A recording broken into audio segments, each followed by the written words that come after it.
there, it's Rebecca from Rebecca Art Tutor, back with another video. I taught art to adults for over 10 years and many of those were beginners. And one of the questions that I got asked over and over again was, where do I start? So I thought about that question and decided that perhaps I will do a few videos specifically aimed at complete beginners. So this is people who really do not know where to start with their drawing.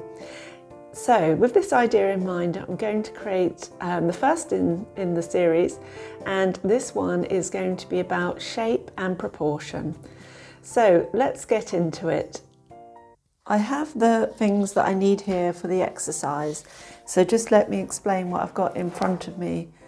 First of all, I've got a rubber, although I don't want to use it too much, so we're going to create very messy drawings that are practice, and sometimes I do so many lines that I do need to rub some of them out. And then I've got 2 pencils. You only really need 1 pencil, but I'm going to try 2 out. But basically they're soft pencils, they're B grade, so they're nice and soft, they're not going to scour the paper, and if I do rub the lines out, they're going to rub out much more easily. And then I've got my object here, which to just demonstrate the concept of what we're doing, I've just picked this bottle because it's sort of a bit of an interesting shape, it curves out and it's got sort of parts to it, so I can demonstrate what I want you to do with your objects. So you want to have it about an arm's length away so that you can see the whole shape. And if it's a very tall bottle, then definitely, further away enough to see the whole thing. So let's get started. So I've got my bottle, I'm going to place it off camera, and so you may not be able to see what I'm looking at, but hopefully you'll still get the idea, and I'll show you the bottle at the end so we can see how I did. So I've got my sketchbook here. This is my messy sketchbook. I'm not bothered about showing anyone anything in this, so it just takes the nerves away. So the first thing I do, I've got a tall object, so I create what's called a center line. And this is just marking the top and bottom of the object, just to guess the sort of space that it will take up. The next stage is to draw a box, or you could, depending on the shape of the object, you could draw like a triangle. But what you're doing is you're marking the space that you think this object takes up.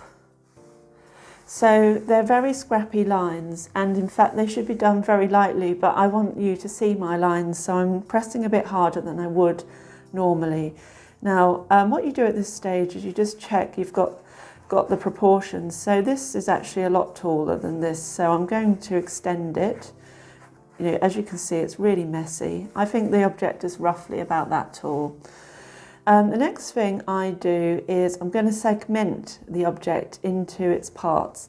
So it has this long kind of section where the liquid is held, and then it kind of goes into a type of neck sort of area, and then it has a kind of dispenser sort of section, which is like a long tube, and then it has this top which is probably about that space.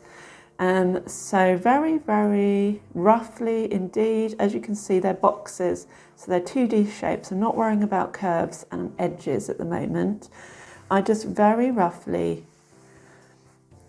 mark the shape of the object. Now if you've got it wrong, like I think this is wider here at the end, so I extend the box. I can move these lines out at any time I want.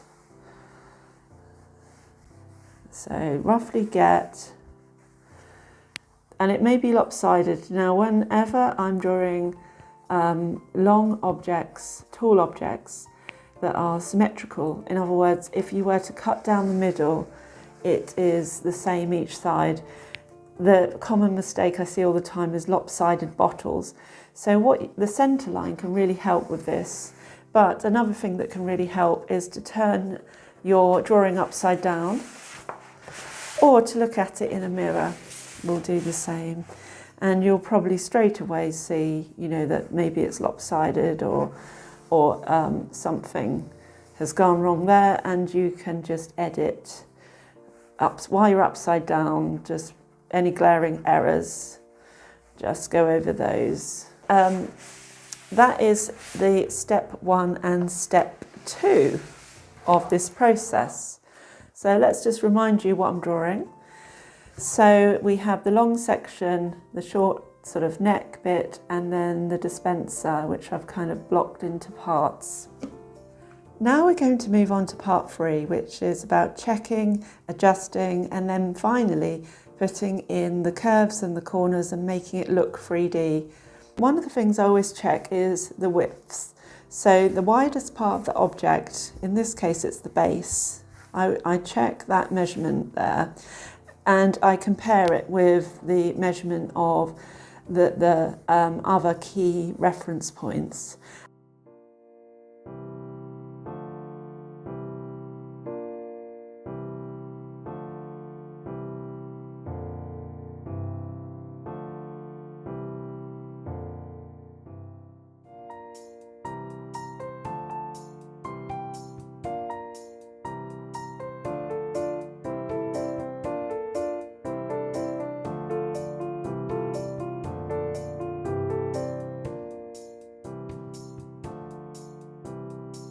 But rather than just draw a sort of half circle like that, I like to extend it, because we're going to pretend that the object is invisible and that we can see through it. And it just helps us position, get this curve more accurate if we draw the whole thing. And we're going to do the same with these ellipses, they're called, in these sections as well.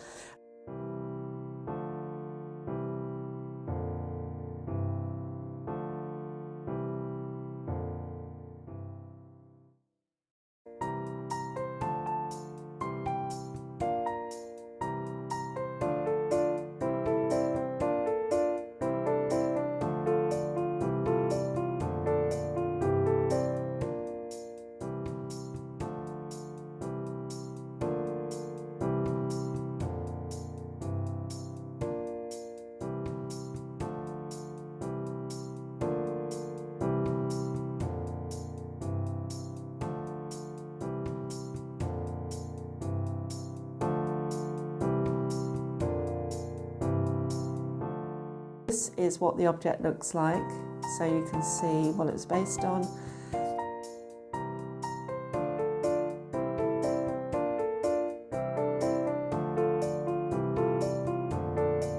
You found that useful. The good thing about learning about shape and proportion and how to break objects or things into shapes, 2D shapes, and break them into their proportions is that you can apply this to anything that you draw. The idea of this activity is that you are focused on just one area of drawing. And if you keep going and keep practicing this, you will see improvement over time. I hope that inspired you. Thank you for listening and watching, and I do hope that you share and subscribe and like the video. I shall see you in the next video.